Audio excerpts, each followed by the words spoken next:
welcome you all and honor the lands, the tribal lands that you all stand upon, and the mana whenua and the iwi who are kaitiaki for those lands. And invite you to pause for a moment and feel into Popatua Nuku, everything below, and Ranganui, everything above. And breathing in, hakiroto. Breathing out, hakiwaho. Hakiroto. Hakiwaho, as we all arrive together and just leave behind whatever it is that's brought us here. And hakiroto. Hakiwaho. So it's a practice we've been doing with our learning cluster for the last 12 months or so, and we've all been finding it really beneficial to come together and pause and feel the support of Popatua Nuku and Ranganui. So I'm going to pass over to Erin from Whānau Aroha, and she's going to open us with karakia. Ngā mihi, Erin. Kia ora, Louise. Ngā mihi nui kia koutou katoa, me noi tātou. Tuia I runga, tuia I raro, tuia I roto, tuia I waho, tuia I te here tangata, ka rongo te pō, ka rongo te ao, tuturu whakamaua kia o tīna, tīna. Haumi hui e tai ki. Tai ki, kia ora. So if you haven't already, if you can put your name and where you're from into the chat, please make sure you have a pen and paper ready. So this session is about how we move decision-making closer to whānau and Mokopuna. So yes, community-led development, and community-led development with a focus on how we uplift the mana of our precious Mokopuna. So thinking about that and reflecting on that, just grab your pen and paper for a moment and make some notes. What are some of the most important aspects that you know of that support this decision-making, moving closer to Mokopuna and whānau? So what are some of those critical elements? Just jot down a few notes. How do we move decision-making closer?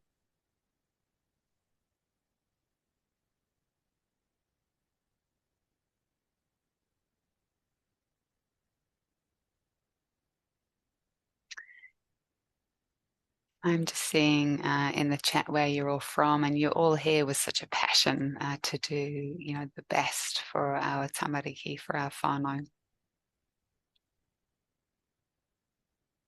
Yeah, so let's start warming this up by going initially into breakout rooms. And we're just going to, as you would do if we were in a regular session, you'd walk through the door, you sit down, I'd chat at you for a little while, and then I'd say, right, turn to the person next to you and have a bit of a kōrero. So that's what we're going to do. So we're going to turn to the person next to you in a breakout room just for 5 minutes. And to use this time to find out who we are. We're collectively shown up to child-rich communities today. We're all really interested in building a child-rich, place-based movement. Wherever we are, whatever our work is, whatever our lens is, that's a pretty special thing, I'd say. So we're all going to have the opportunity now to meet 2 or 3 other people. So in your breakout rooms, spend a minute introducing yourself, a little bit about where you're from and your mahi, and then the notes that you've just put down, these aspects of, what are some of the important things about moving decision-making closer to Mokopuna and whānau. Just have a bit of a kōrero about that. What are some of the most important things? What have you jotted down there? Okay, so we'll put you into a breakout room for about 5 minutes, and then we'll put you back into the main groups. Okay, hold on, Lynette will whiz you off there.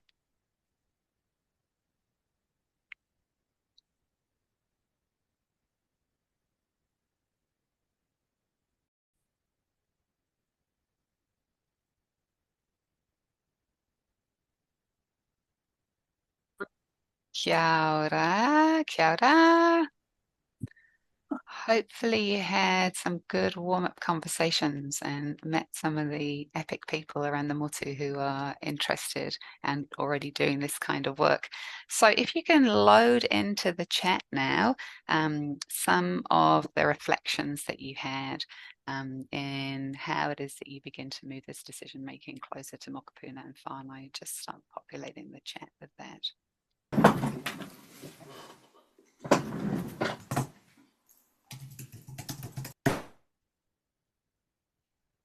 See you all typing away.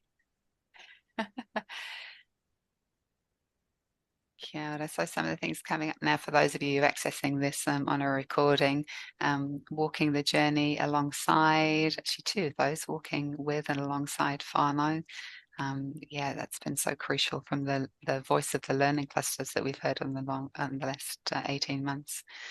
Starting with where Whānau and communities are at, readiness and listening.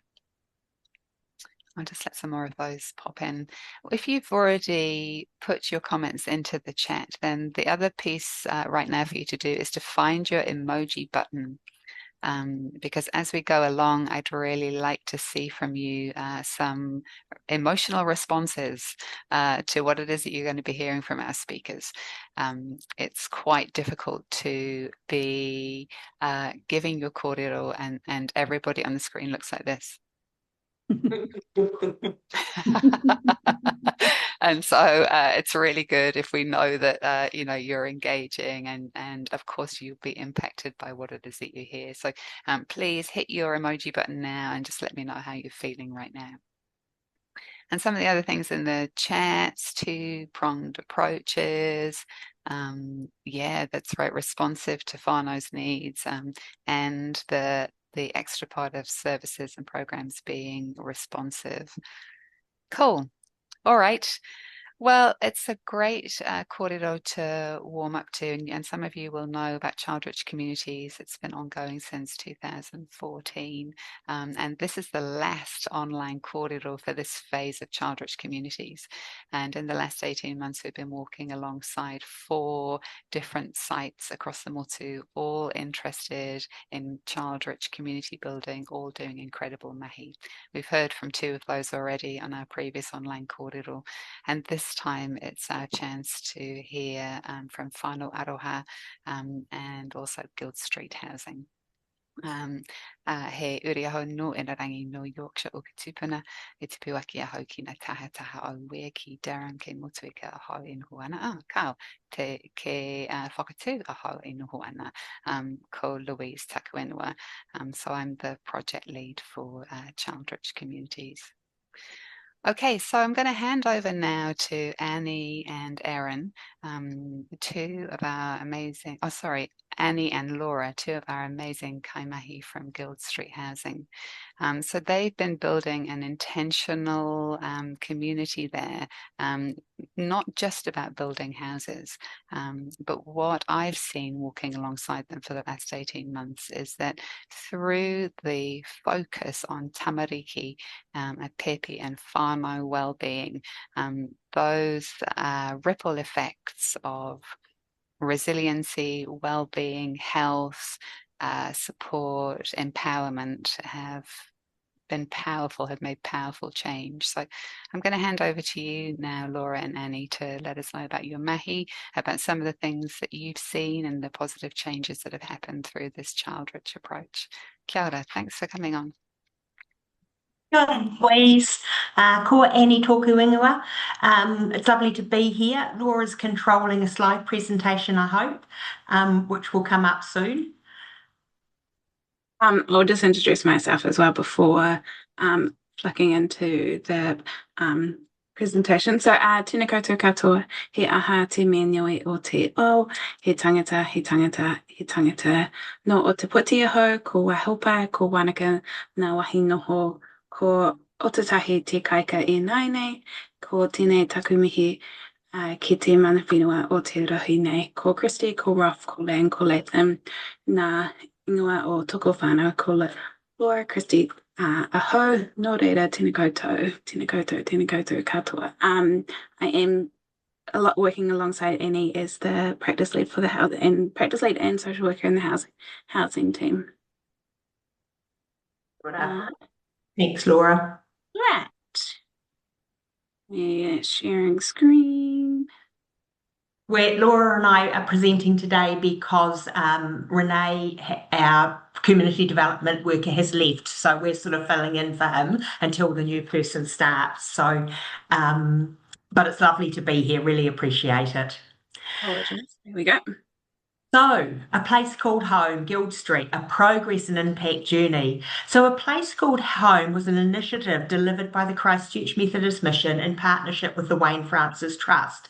It was designed as an intentional community model within social housing, combining safe, affordable, secure and warm homes on site with a community development worker and a community space. Over the past 5 years, there's been 2 independent reviews that have carried out and many internal ones. And these reviews have shown a clear progression from families moving out of housing insecurity into stability within their community. And this has been achieved through the development of strong relationships. This is an answer to Louise's question. Strong relationships, culturally rich and connected communities, and increasing tenant confidence and leadership. CMM have learned that the combination of safe, affordable housing alongside a community development worker and a shared space is the perfect scenario to create conditions for wellbeing. So, vision and partnership. So from the onset, the model included the on-site community development worker and a community house and a dedicated activities budget. The aim was to create safety and connection and long-term wellbeing for our whānau. So it wasn't just about tenancy stability. We're now seeing in 2026 that this is maturing from the original vision into a really high-functioning community model. So who lives at Guild Street? There are 15 houses at Guild Street housing 15 whānau and then 1 community house as well. So there are 32 tamariki under the age of 18. The community is culturally rich and diverse with whānau from Māori, Samoan, Afghani, Tongan, Fijian, Pākehā and Iranian families. Many whānau come from housing insecurity, living in motels, transitional housing, overcrowding situations, or unstable private rentals. The progression here is significant. So whānau have moved from crisis accommodation into stable long-term homes in a supportive community. So years 1 to 2, we talk about them as the settling in years. It was the early phases when the families described that relief they felt from being homeless to being homed, a sense of gratitude they have. There were natural adjustments that we had to deal with, things like people living in closer proximity, navigating shared spaces, navigating the whole idea of an intentional community. Privacy concerns were sometimes raised. But we dealt with all that as it happened. And in 2023, the focus was around stabilisation and trust building. So there was a real foundation that was a foundation of that stabilisation that allowed everything else that we're going to talk about to follow. So the role of the community development worker. The on-site community development worker has been a central part of the project's success. In the early stages, this community development worker's focus was on building relationships and establishing trust with whānau and tamariki. Today, the community development worker role is embedded and trusted. The community development worker supports conflict resolution, links families to services, provides practical support, and strengthens cultural and community events. The role moves the project beyond just housing into active community development. The tamariki have been a huge catalyst in the success story of Guild Street as well. So early on, the tamariki claimed that the community house as their own space, and friendships quickly formed across cultures. Children's meetings were often held, and one of them near the beginning of Guild Street's development, tamariki were asked what they would like to see in the complex. The magic wand analogy was used. For those that don't know this analogy, tamariki are asked If you had a magic wand and could make a wish and make things better for you and your whānau, what would you wish for? This allowed the tamariki to use their imagination, and the idea of creating a playground was established. As tamariki grew older, this question was posed again to the older, young people, and the idea of creating a basketball court at the complex emerged. Both of these wishes were able to come to life, with tamariki being heavily involved in the process. The parents at Guild Street have stated that they feel safe to allow their tamariki to play outside, which is something that many had not experienced previously. Today, there is a clear sense of belonging among the tamariki at Guild Street. They have made the community house their own. Tamariki have been a huge catalyst for how the community at Guild Street has grown and strengthened. The community house, a physical space into a community hub. So in 2023, the community house was majority used for holiday programs, games, creative activities. By 2027, it had evolved into the heart of the community. It was trusted and it was well used. There were now clearer boundaries and structured activities. Residents were contributing ideas and being involved in the running of it. And I think this progression really shows how when you provide a facility, then it becomes more than the building. It can become that shared community space.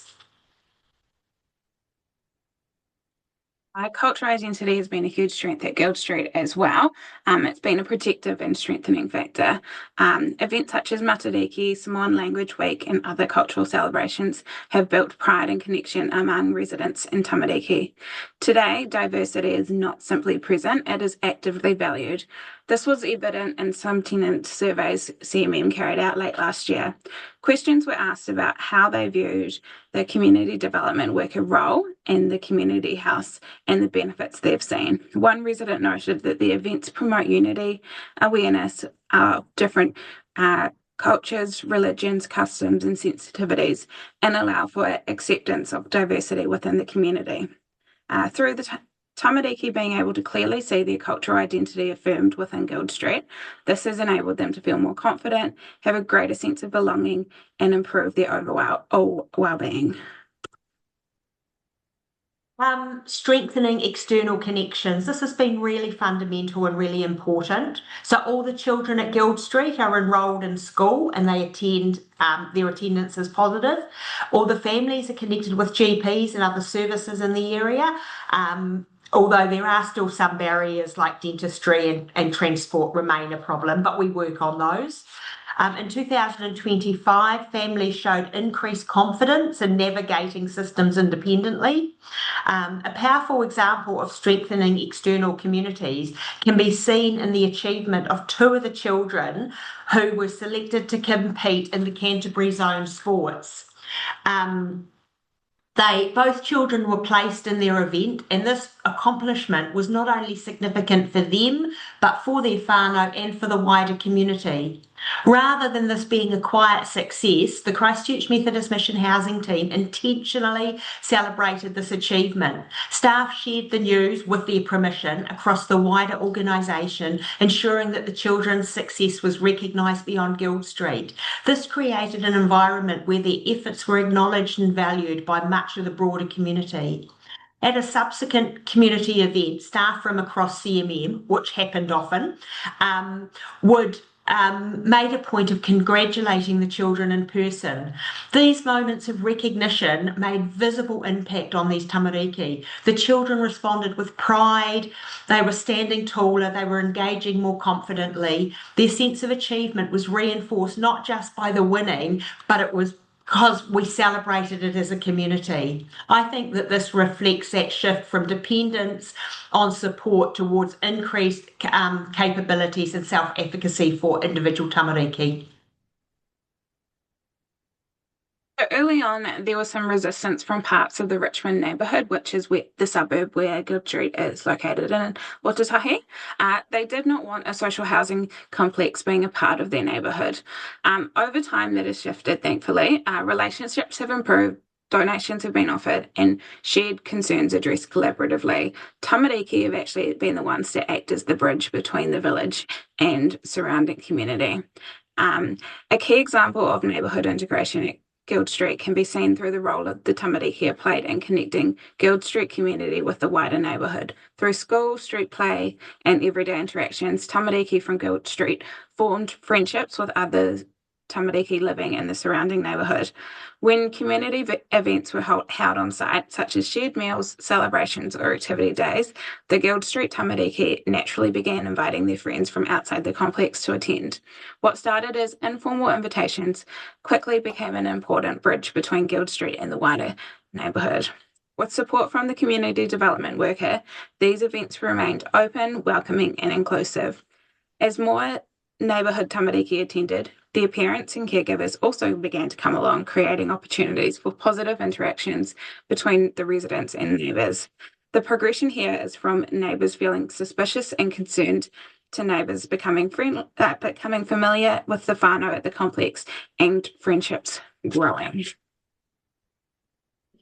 Sector recognition and influence. This model, place called home, community development model, has attracted a lot of interest from outside housing organisations like Kāinga Ora, Otatai Community Housing Trust, Emerge Aotearoa, and other community housing things. Visitors have noted the effectiveness of the community development model in a way that where conflict is managed relationally. This signals progression from pilot initiative to the recognised model of an innovative community housing practice.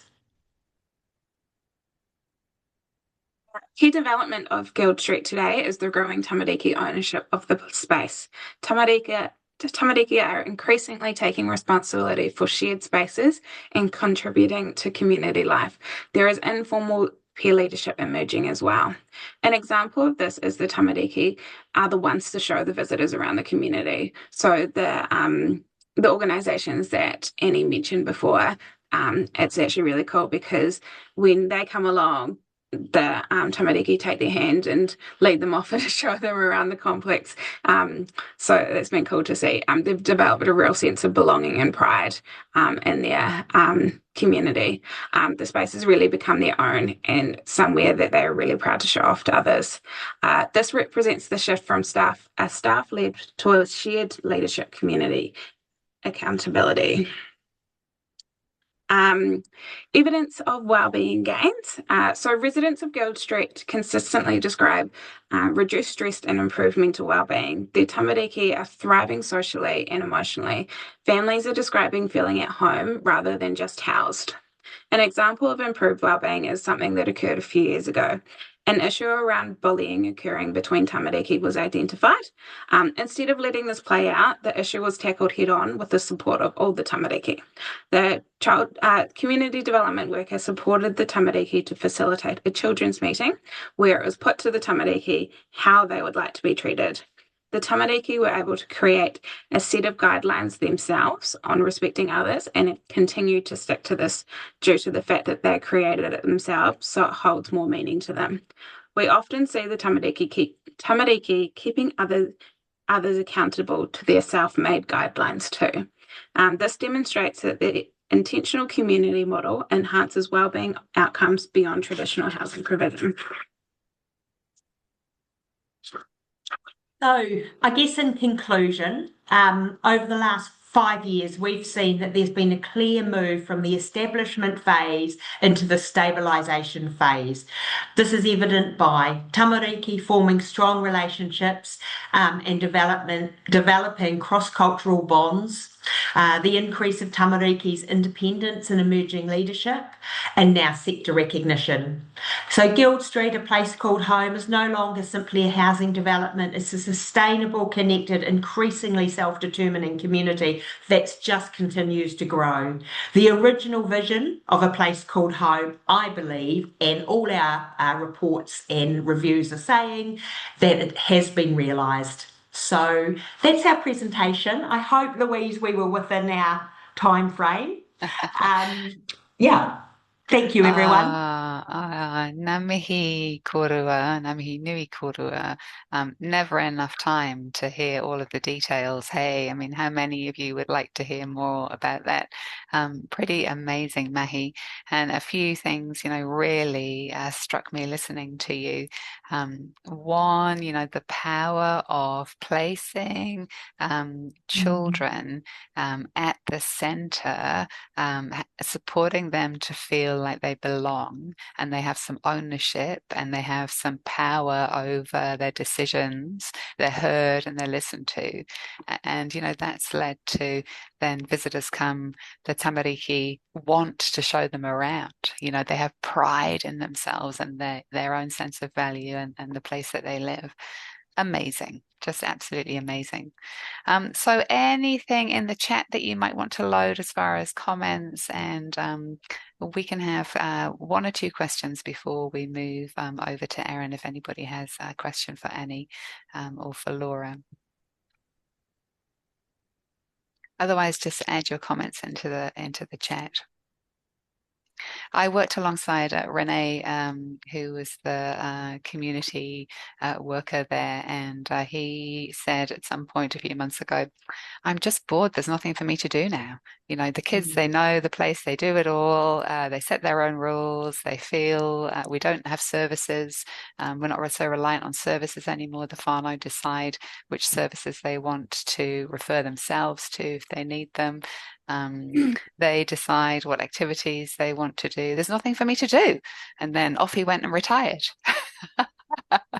Success is shown in that way. But yeah, just incredible, really incredible work. Just having a look into the chat there. Yeah, we need more of these right around the country. Absolutely, such an inspiration. I agree. Yeah. Is this model being pitched to other housing providers around the motu or through the CHA network, Laura, or Yeah, definitely. We always promote this model, particularly in Otatahi. That's the reason we had it researched and externally reviewed over the last 5 years, because we want to be able to. So when we go in conversation, we're always promoting this to Otatahi Community Housing Trust, Kāinga Ora, the government. We want people to, community housing providers, when they're building houses, it's more than just bricks and mortar. It's so much more than that. So we just keep talking loudly and hopefully governments will pick up on it. And even while we wait for that change, there is work that's happening on the ground, and it's happening all the time by all of us who are here and others beyond. Hey, the work just keeps on going. So yeah, kia ora. Big mihi to you both. Thank you so much. So we're going to move over to Whānau Aroha and hear from Erin. Peki was also hoping to join us, and some of you will have read her blog on our website. We'll also send it to you. She's been doing some incredible work there as one of the kaimahi on the ground, and to support Whānau Aroha's overall, in fact, it's an organisational wide intention to move decision making closer to whānau and empower them in this way.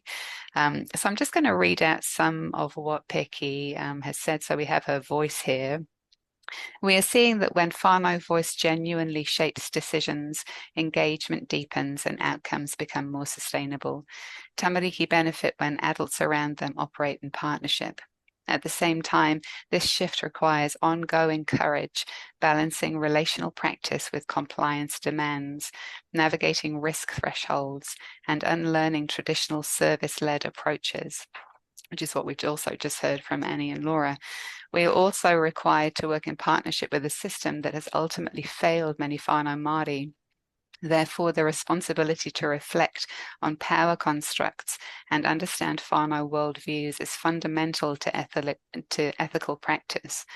We must find our position in a system we may not entirely agree with, but we should also allow those perspectives to challenge our practice and keep us striving to find a way that does work. We can't avoid whānau from engaging in the system, and we do rely on some services to an extent, but we can advocate, protect, and show whānau that there are people like us who believe in their success and want to tautoko them on their journey to Māori ora. For us, moving decision making closer to whānau is not just a practice change.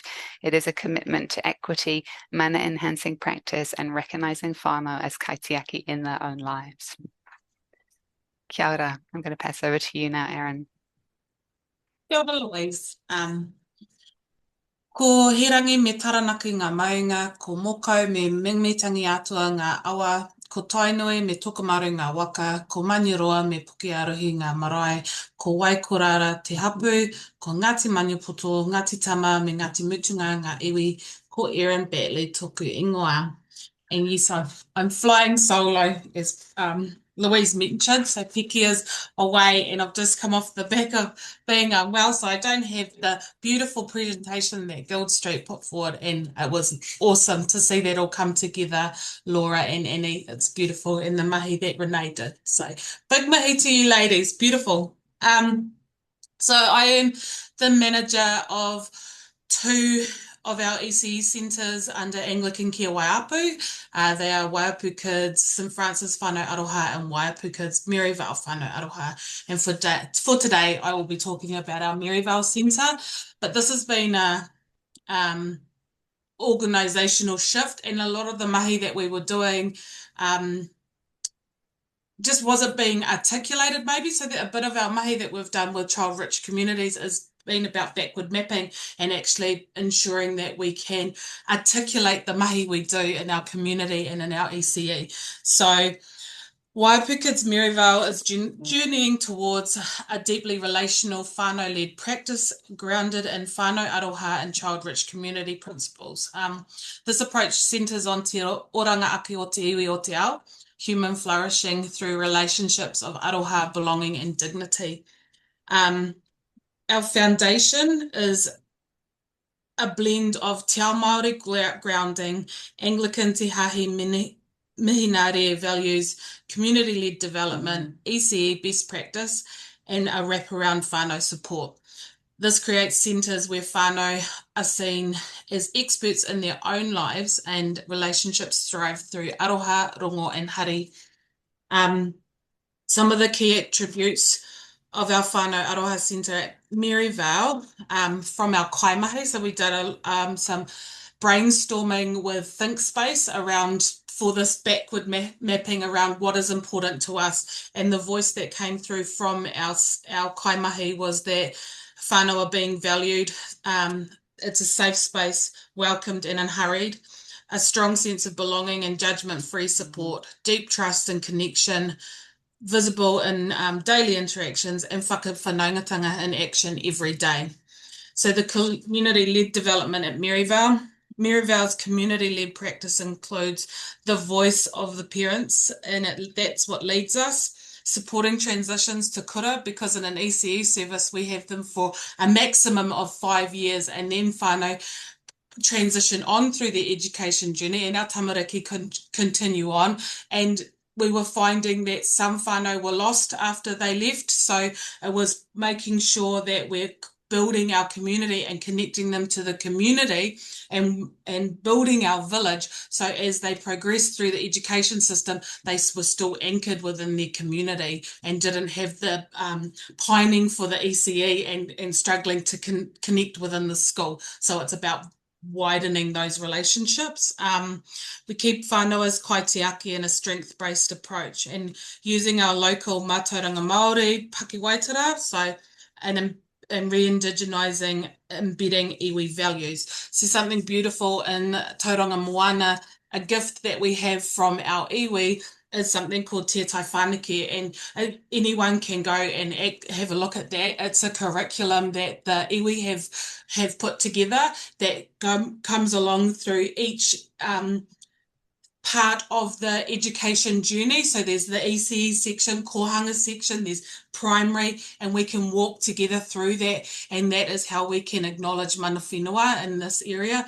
I'm from Te Rohi Pōtai, so I'm not going to go into Tauranga Moana and start sharing my whakaaro on that area, because that is not my place to do so. And Tauranga Moana and our iwi have given us a true gift, and something that was very special was our tamariki learning waiata really coming together, and then we did a performance for our kaumātua and gave that back to say thank you for such an amazing gift, and it's been beautiful, and our whānau came along to support that. So together we've been learning our local wāta, and at the beginning of this year we're all aware of what happens in Tauranga with Mao, and having that korowai wrap around and finding ways to explore that subject with ECE aged tamariki in a way that was safe but also remained grounded in our community and acknowledged what was happening in that wider space.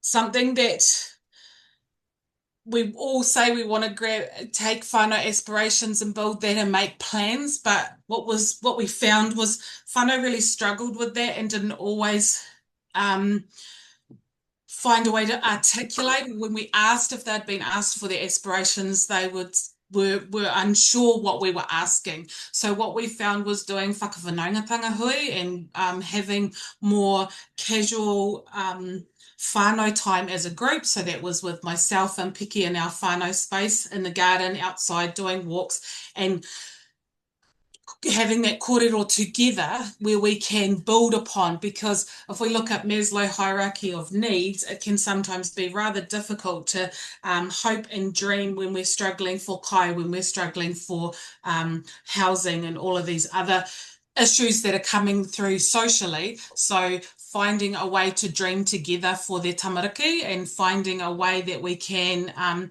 make it a bit more community in that village space. So what the key themes that came through was a desire for cultural connection and to have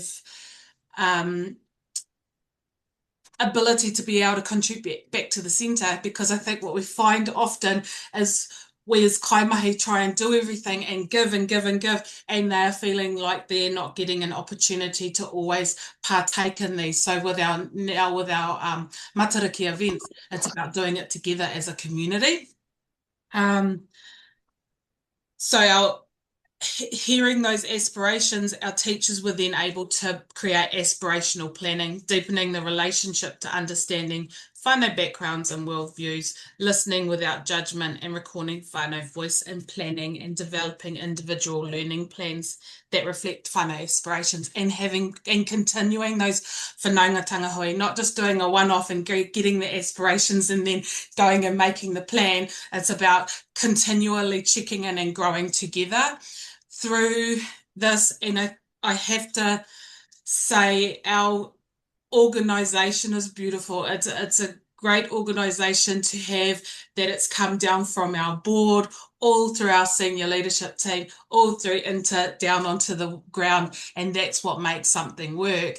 So when our whānau are saying the aspiration for cultural connection, our organisation is now doing weekly te reo classes. We've had 2 marae noho, which has been with our senior leadership team, with our board of trustees, and with our kaimahi. So we're connecting more as an organisation as well, and building those relationships. And that has been truly moving, because we're now having whānau who are our kaimahi, who are learning about he whakaputanga, who never knew it even existed, who are now learning about treaty and having more understanding into how we have issues within our community, or disparity and inequity that have been generational. So it's been a really moving kaupapa to be a part of. And so I have to shout out, and I've got 2 of my staff, my managers on board, so I better shout out. I was a bit late on the shout. But it is an amazing organisation to be a part of, and that it is truly shifting at all levels, not just at the ground level. And within our ECE, we have our kai tūhono Piki, her beautiful words were read out by Louise, and this is about being hoa haere, and it's not about being the social worker, because we have a community, we have a village, we have amazing spaces out in our community, and we're fighting for funding, trying to, so why reinvent the wheel? And like I said earlier, connecting them to that wider community so that when their tamariki transition out of Waiapu kids, they're still connected to those spaces and know where to turn for support. So really, really looking at building that village, but the kaitūhono role is strongly connected in those community networks. The positive change that we're seeing across Merivale and our wider services is greater whānau confidence in sharing aspirations now, increased participation in hui and decision making, strengthened relationships and sense of belonging, and tamariki flourishing in environments grounded in love, peace, identity and culture. As mentioned, our strategy, our Anglican Care Waiapu strategy, explicitly supports our whānau aroha and whānau-led approaches, and it's broadening strategic focus across all ECE and social services spaces. It's ensuring whānau voices central to the development and work, taking an experimental learning focus approach and strengthening church and community connections. The strategy reinforces the shift towards whānau-led practice at Merivale. The realities of the daily practice, and this is things to really consider, is that it is transformative work and it's meaningful, but it's complex. So it requires time for deep relational practice. We often get very busy and are there and more mahi gets given to us to do, but then we are losing those relationships. So having that time to really continue to keep those relationships strong, it demands flexibility, responsiveness, and a shared reflection. And it's progress is a non-linear, and relationships remain at the heart. So you can be everywhere, but if we're keeping those relationships at the heart and being the village, and I think now more than ever when we look globally, building our village and building our smaller communities to be together to support one another is vital. And for moving ahead, we want to continue centering our whānau voice, build whānau leadership and agency, and deepen partnership with local iwi, kura and community. And we want to just stay honest to our community and stay honest to our tamariki. And in time, I hope to see some of our tamariki who have attended Waiapu Kids coming back and leading this space, and I can retire and know that we've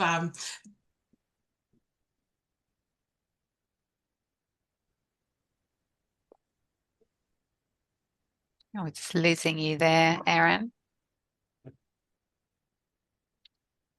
Got to pause. Okay, hopefully she'll come back to us. Yeah, in the meantime, if you could put us back onto gallery view, please, Lynette. Hopefully Erin will return to us. What an amazing kōrero. So I'd like to see your emojis, please, whānau. How amazing has that been? So inspiring. And one of the really key things that struck me over the last little while, and we've heard a little bit today from Erin, was how it is that they heard whānau voice. Oh, you've returned to us. Kia ora. The rain has really kicked in and sorted my internet, but I'm back. So yeah, it's a journey. And thank you, Louise, for the opportunity to share about our Waiapu Kids Centres, our whānau aroha spaces. I'm quite passionate, so I'd ramble on all day if I could, but thank you, Louise. We could probably listen to you all day, I reckon. So any questions in the chat or any comments in the chat? And yeah, I was just starting to say some of the most inspirational stuff has been seeing how there's been engagement with whānau and then really listening to what whānau needs. You could create this mechanism by having that whakawhanaungatanga hui, which then brought whānau together in this safe place to be able to start expressing what they need. But what you've done after that then is you've heard that, you've picked it up, you've actioned it, not just once, but that information has gone back through all of the organization, and the whole of the organization has then said, oh, okay, is this what Whānau need? Okay, we'll all do that then, to support you to feel at home, to support you to feel valued and engaged. I mean, what a powerful piece of action, what a powerful message, and how that then creates this ripple effect into confidence and place and value for those tamariki to show up every day and be there. Amazing. Okay, any pātai e te whānau? Oh, one more popped up on my little screen there. Yeah, really, you know, for those of you watching it on the recording, yeah, a couple of comments just about how fantastic the kaupapa is and how wonderful it is to see your vitality and passion, Erin, for the kaupapa. Absolutely. So what we're going to do now is we're going to go into another breakout room, and this is a longer breakout room now. We'll be there for about 15 minutes to be able to just go deeper, have a deeper dive on this aspect of how do we move decision making closer to Whānau and Mokopuna. So hopefully you've still got your pens and your piece of paper. And just spend a moment before we go into the breakout room reflecting on what you've heard from Annie and Laura and Erin, and particularly around engagement. So this has been a big piece of our learning cluster work over the last 18 months. This aspect of engagement just kept on coming up again and again. And so what seems critical in engagement with Whānau and Mokopuna? What have you heard that's inspired you, or what do you know already within your mahi? What's critical around engagement? Just make some notes. I'll give you a minute just to jot some things down.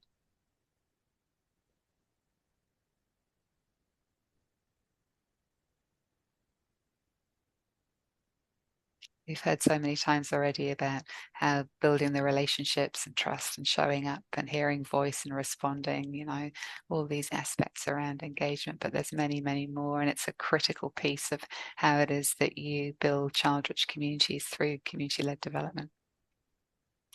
Okay, so we'll whiz you off into your rooms. You won't be in the same room as you were before. Our speakers will join you. However, it's not their job to facilitate your room. They're there as participants. So please just introduce yourself again and spend a few moments sharing these aspects, like what is critical around engagement with Whānau and Mokopuna. And we'll see you back here in about 15 minutes.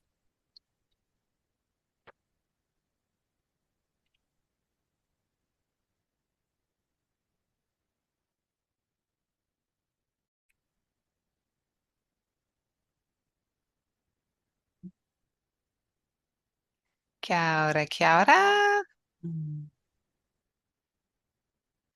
Oh, how was your kōrero? I'd really love to hear. Awesome. Yeah, give me some emojis. How was your kōrero? I don't know. How do you get your emoji to float up like that? I've tried. Mine just sits in the corner. More tech learning required. Cool. So if you could start loading the chat, and also I would really like to hear from a couple of you. So load the chat. We asked you to talk about a bit of a deeper dive around engagement, you know, the key aspects of engagement. So what did you come up with? So those of you who can, please put in the chat. But yeah, I would really love a couple of volunteers to feedback. And kōrero mai. Any volunteers? Relational trust is the foundation. Without it, nothing else works. Whānau, self-determination over service delivery. They drive, we support. These comments in the chat will get to you on our email mail out afterwards as well. So you'll have the collective knowledge that you've all created today. Building trust, respect, safety, sharing information, having the right people in the right places. Tuakana Tina, Whānau supporting others to engage. Kai, yeah, absolutely, yeah. Awesome. So yeah, can I hear from a couple of you then? What's the general sense of, or what are you left with? There's the question. What are you left with after hearing from our speakers, after having your kōrero, when you now think or feel into child-rich communities? Any new learnings? What are you going to take away with you? What are you left with? Would anybody like to put their hand up? Otherwise, maybe I'll just volunteer somebody.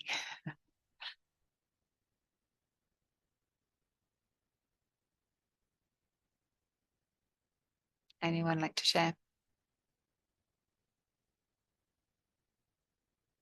Okay, kids, pipe. If you want to just load whatever your comments are into the chat then, and we'll finish off with our speakers, Erin, Laura, and Annie. We've heard some amazing, inspirational aspects from you. And another part of the learning cluster has been the reality of, this work, it's not linear, as you said, Erin. It goes up and down and round and round. It can be challenging and uplifting all in the same day, in the same hour, in fact, sometimes. So what do you do to keep yourselves well? How do you manage the ups and the downs? What keeps you motivated? Erin, can we start with you?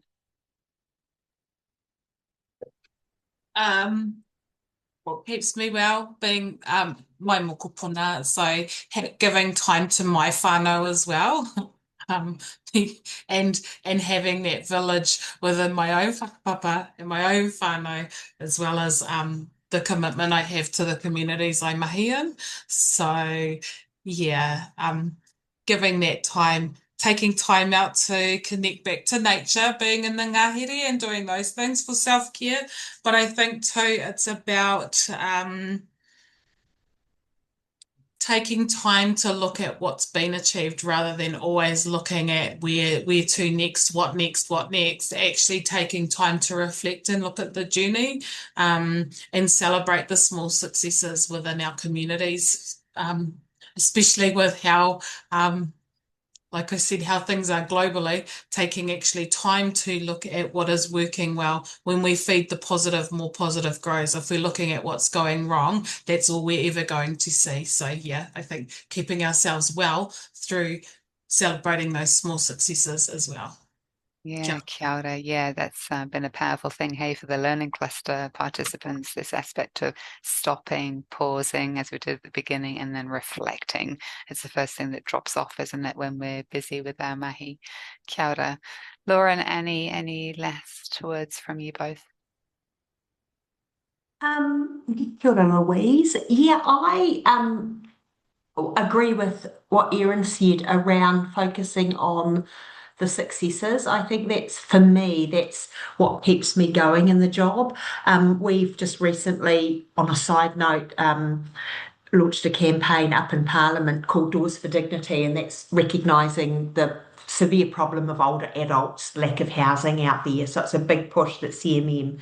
So we took some of our residents, some of our older adults up to Parliament in the last couple of days, and I got the same feeling when they were recognised by politicians as I get when I go to the Guild Street community events where the kids are sharing kai, to see their sense, that's their mana, to see with whatever model you're creating, to see the mana of the people that you're working with. You just see it in every pore in their body. And I saw it with our older kaumātua up in Wellington when politicians would refer to them as, this is why we're doing it for you. That's what keeps me going. That's what keeps me well in this. That's why I'm in the job. It's because I just love to see people thrive and grow. And yeah, that helps me get over the hard times. Yeah, kia ora. Yeah. Ngā mihi. And Laura? Yeah, I definitely agree with holding on to those positives that come up, like those wee glimmers that kind of keep you going for a while. And the other side of it is also the kōrero with the team and supervisors, that sort of thing around where you're at. And so that way, if it is a tough day, that you can actually have someone to debrief with, or and sit with that for a bit, but also move forward from it as well. Yeah, I think that's what I and myself find helpful. But yeah. Kia ora. Yeah, and being inspired and hearing everybody else's stories is another theme that's come through the learning cluster, hasn't it? Just coming together, telling our stories, knowing that we're not alone. There's many of us doing this kind of work around the motu. It really helps to keep us going, eh? Yes, so Sorry, I was just going to say, because I just did a little Google search as I do with Guild Street, and now I remember now when it was being, when the plans and that of it happened, and was there quite a lot of pushback? Like there's quite a lot of people that weren't happy about it, and yeah, like as we know, but yeah, I was just seeing there, like, and there was like a really cool story. I can't bloody read it because it's a paid stuff thing, but yeah, I think he's done really well and graduated, and like a Māori male. Yeah, I was like, that's really cool, when you've got that pushback, because I suppose it's like anything, and especially in our mahi, when people kind of don't have faith or hope about, projects or ideas or these sort of things, and you kind of like want to show them. So I just want to say amazing mahi, and thank you so much, because yeah, I'm from Christchurch, and yeah, I miss home, but yeah, it's just nice to see. Yeah, kia ora. Beautiful. Yeah, thanks, Rachel. The pushback, I remember that meeting and it was vicious. It was even before we put the buildings there, and it was horrendous, and they hated what we were doing. They didn't even know who was moving in, but they hated it. And we showed them. The community showed them, you know, beautiful. Yeah, Yeah. the power of this kind of mahi and movement, hey, just speaks for itself. Yeah, well, kia ora. Thank you so much for joining us. What a rich morning. It's been so wonderful to hear your comments and read them, and to hear the kōrero. And hopefully that will inspire all of us as we continue to ripple out this kind of work, eh? So Child-Rich Communities, as I said to you at the beginning, has been ongoing in this kind of form since 2014, and this is the last of the phase of that. We've been really honoured to have some amazing stakeholders support this mahi for the last 5 years, I guess, as we've been showing up online like this, and running various hui, or sending our pānui, and having an online presence to try and lift the messaging around this kind of work and the impact around this way of engaging. And that piece of work has now come to an end, or it will do in June at the end of our learning cluster. So this is our online kōrero, the final online kōrero. So big mihi to some of you who are on this call also, who have been a long part of this Child-Rich community journey. And do keep your eye out for whatever might come next. It won't be in this form, but it doesn't mean that somebody else won't pick it up and keep the kaupapa flowing in this way. I will send you a link to the recording, and also the chat notes, which are extensive and full of wisdom and knowledge. And otherwise, yeah, we'll pass over to Erin soon as she opened us, and ask you, Erin, to close us. And meantime, yeah, just big mihi to all of you for showing up and for your mahi. And yeah, let's just keep the work going for our Mokopuna, eh? They really need it now, eh? And it's happening around the motu, so something really to celebrate. Kia ora. So Erin, I'll just hand over to you to close us up. Ngā mihi. Kia ora, Lois. Me no tātou, unihia te punga o te waka, kia rewa ki runga, ki te rangi e tu nei, e hai, tūturu whakamaua kia tīna, Tīna. aumi hui e tai. Tai kie. Kia ora. Kia pai tora i te whānau. Have a great day. Lovely to catch up with you all. Ka kite.